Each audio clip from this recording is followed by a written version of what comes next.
tell you, I don't know about you guys. I don't know what kind of coffee you're drinking. But I'm telling you right now, this coffee is unbelievably good. I'm Paul Begley. Are you serious? Take a deep breath.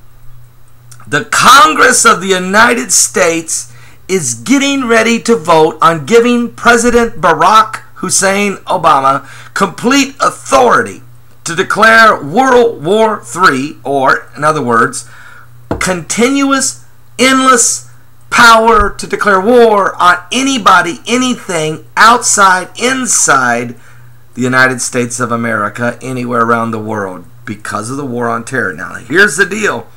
Should we do that and doesn't need Congress's approval? Isn't that a little bit dangerous? Are we getting outside the Constitution here? Or are we just fulfilling Bible prophecy? All right, I'm going to read this to you right now. This is from a website. You can go to it if you want to read it. It's called AboveTopSecret.com. www.abovetopsecret.com. And here's what is going to be the vote. The legislation authorizes the President of the United States of America to take unilateral military action against all nations, organizations, and persons, both domestically and abroad, who are alleged to be currently or who have in the past supported or engaged in hostilities or who have provided aid in support of hostilities against the United States of America or any of its coalition allies. The legislation removes the requirement of congressional approval for the use of military force and instead gives the president totalitarian dictatorial authority to engage in any and all military actions for an indefinite period of time. It even authorizes the president the authority to launch attacks against American citizens inside the United States with no congressional oversight whatsoever. Do you? Are you? Should we? Can this? Are you serious? Do we really want to go there? You might say, but you can trust President Obama. You can trust Thomas Jefferson. You can trust Abraham Lincoln. You can trust George W. Bush. You can trust Mitt Romney. You can trust Sarah Palin. You can trust Joe Biden. You can't trust anybody. That's the reason the Constitution has three branches of governments: a legislative branch, a judicial branch, and an executive branch, for the balance of power, so that never can an Adolf Hitler rise in the midst of a nation and destroy it in such a few short years as he did Germany. This is to prevent Hugo Chavez from rewriting the Constitution in Venezuela. This is to prevent people like Fidel Castro, who rise up and uses the military to conquer and murder all of his foe and remain in power 50-some years, closing every church on the island, shoving Christians in the drawer, putting them to death and in prison, and destroying the economic sovereignty and the absolute prosperity of a freedom of faith within the little island of Cuba. This is to prevent Mussolini. This is to prevent Joseph Stalin. This is to prevent this stuff. You might say, but we're on a war on terror. Paul, we have to give the president, he shouldn't have to fight with Congress. I understand that. He shouldn't have to fight. But you know something? If the Congress of the United States can't see the imminent threat of danger, and we're talking about 100 senators and I think 435 congressmen, I might be wrong on that, but if 500 some men, if they can't see, if the majority of them can't see imminent danger, then it's probably not imminent danger. You see what I'm saying? We can't give this kind of power to one man. The only time you read in the Bible where something like this could bring catastrophe is in the book of Revelation, when you're talking about the rise of an antichrist or a false prophet. Now, I'm not saying that President Barack Obama is the antichrist. I'm not saying that at all. I'm just saying you're setting up a system along with a microchip that is going to, which is called a radio frequency identification device. It's a registry. It's in the health care bill that was passed last year. In the Obamacare bill, it is in page 1001. It is mandatory at a certain point that a microchip be implanted in the body, whether it's the hand, the forehead, or wherever, in the body of every United States citizen. And that little dinky microchip, about the size of a tip of a needle, will have your social security number, your name, your date of birth, your work identification number, your bank account number. It will be a debit card, as well as a GPS locator system. It will have your medical records, everything. We're everything. You just go to the store and fill the card up and go to the cash register and just wave your hand over the scanner and it'll automatically debit from your account. But you have to have that. It will be a requirement under the Obamacare bill. That is buried on page 1001. I read it. You can go back and watch my video I did on it, because I actually read it from the bill. I don't have my notes right here, but I go back and read it. Now look, if we set that system up and then we change our Constitution to give any president, don't have to be Obama, it can be the next president, be anyone, the full totalitarian authority. We are setting ourselves up, folks, for the little brown shirts, an internal army, if you will, Homeland Security, FEMA, whatever you want to call it. We've already got FEMA camps. Do you realize America has 800 prisons already setting empty called FEMA camps for concentration camps? They're setting already empty, built, ready to go. But when you ask the United States government about it, they deny they exist. Alex Jones checked into it. He's been to them. They say they don't exist. Jesse Ventura, the former governor of Minnesota, has been to a couple of them, as well as the over 1 million coffins that FEMA has in storage. Each coffin made of a strong fiberglass that can contain 4 bodies. What for? What for? Do we really want to start setting up the tools so that the Antichrist can pick up the hammers and build his kingdom? Is this what we want to do? Don't worry about Harold Camping and May 21st, 2011. That is a distraction. The guy probably means well. I'm not going to throw him under the bus and nail him to a cross somewhere. I just think the guy's he's concerned about people being saved. I know that. He owns 150 radio stations. He actually is concerned about people being saved. But the problem is his timing is way off.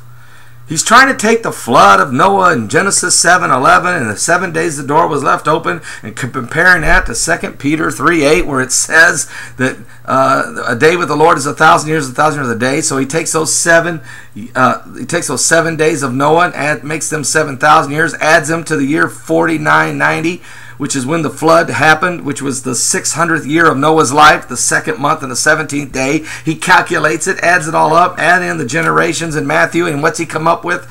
May 21st, 2011. Folks, that's a distraction. When that day comes and goes and we're all still standing here, everyone's going to say, you know what, there's nothing to any of this gospel. And that's the deception of the devil. That's the false prophecy of that. But this, what I'm talking about, is actual systems that would help implement the mark of the beast, that would help bring in the rise of the Antichrist, that would help bring about the false prophets. While this is going to be passed, listen to me for a minute. There's nations charging upon the borders of Israel as we speak. Right now, out of Syria, Lebanon, Egypt, Jordan. And while that's going on, Ahmadinejad of Iran, who might, by the way, become the next president of OPEC.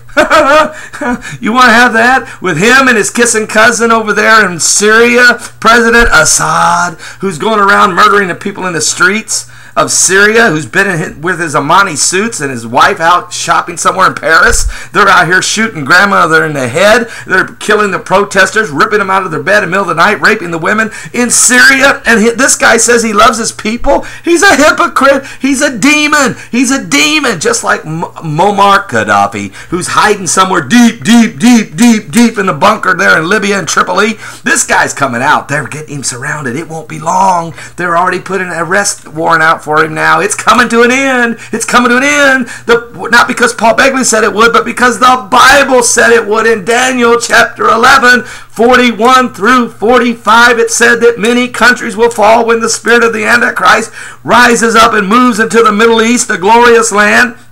It says many countries will fall. Well, we've already had the fall of the Ivory Coast president. He's out of there. We've already had Tunisia's government overthrown. We already have Yemen's president resigning. He should be out of office in the next 7 days. We already have Egypt's president, Jose Mubarak, after 30 years. He's gone. And now there's a council in charge, which you can find in Isaiah 19, 1, 2, 3, and 4.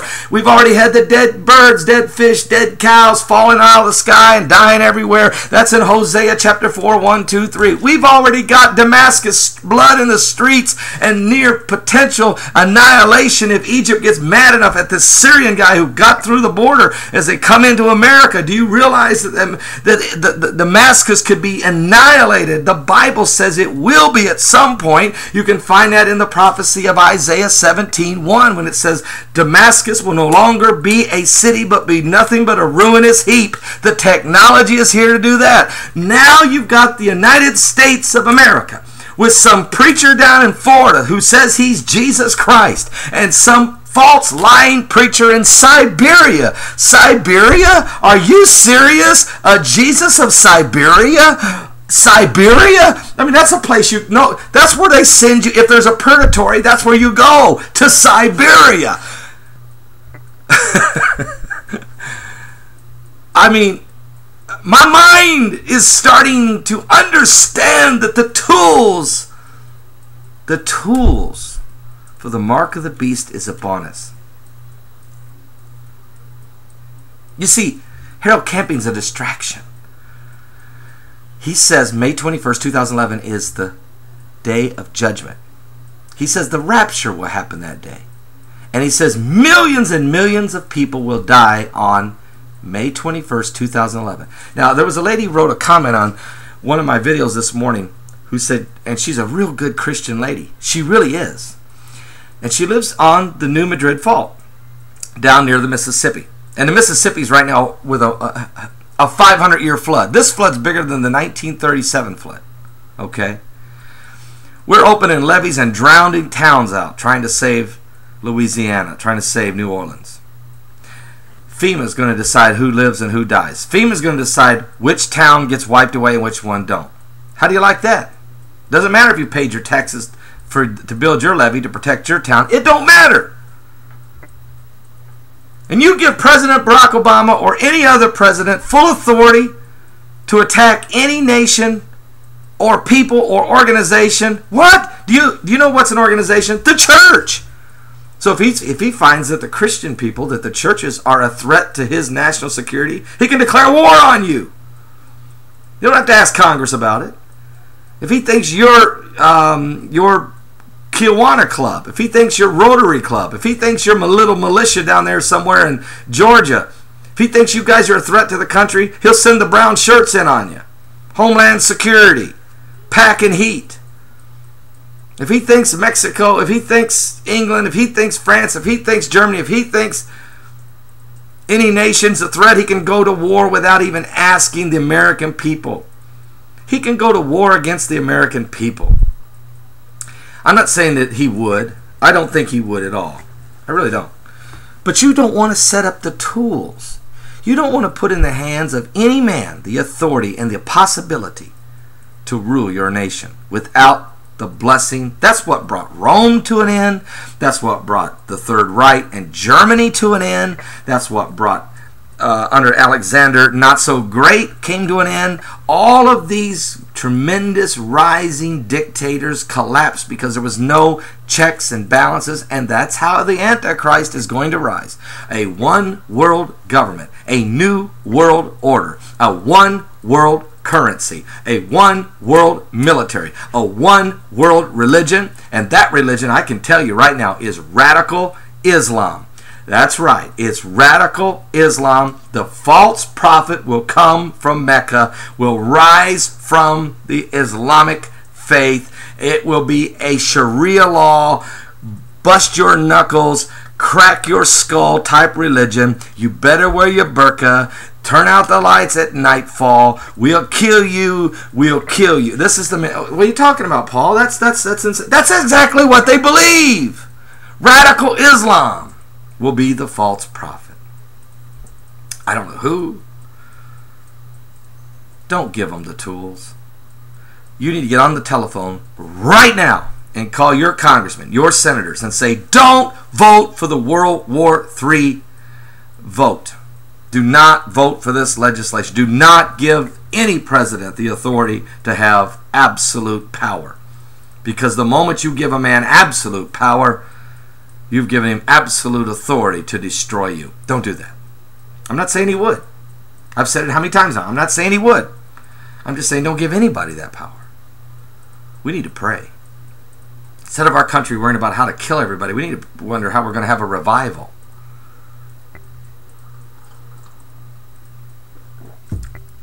I'm Paul Begley. I think I've made myself perfectly clear. Do not do this. I'm going to read one scripture to you, okay? Matthew 24 again. For nation shall rise against nation, kingdom against kingdom. There shall be famines and pestilence and earthquakes in divers places. All these are the beginning of sorrows. Then shall they deliver you up to be afflicted, and shall kill you. And you shall be hated of all nations for my name's sake. Talking about the Christians and the Jews. And then shall many be offended, and shall betray one another, and shall hate one another. And many false prophets shall rise, and shall deceive many. And because iniquity shall abound, the love of many is going to wax cold. But he that endure unto the end, the same shall be saved. And this gospel of the kingdom shall be preached in all the world for a witness unto all nations. And then shall the end come. Now there's more to the chapter, but I'm going to stop there. Are you saved? They've got a microchip that can set up the mark of the beast system right now if they want to. They're about ready to vote in World War III, unlimited powers to the President of the United States if they want to. We have false prophets running around hollering the end of the world is tomorrow, when the truth is the end of the world is coming, though. The truth is the apocalypse is upon us.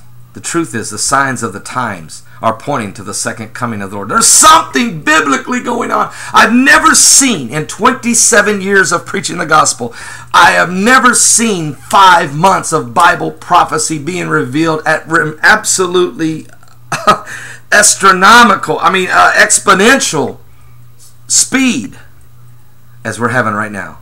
I mean, it's insane. Earthquake in Japan. What? Cows dying, fish, bird. What? Wars, riots, uprisings, murders. What? Are you saved? Are you saved? Are you saved? Get saved today. Today. The Bible says for today is the day of salvation. Send me a personal message right now. I want to be saved. I want to be saved. I want to be saved. World War III might be just around the corner. You may not really realize just how close we are.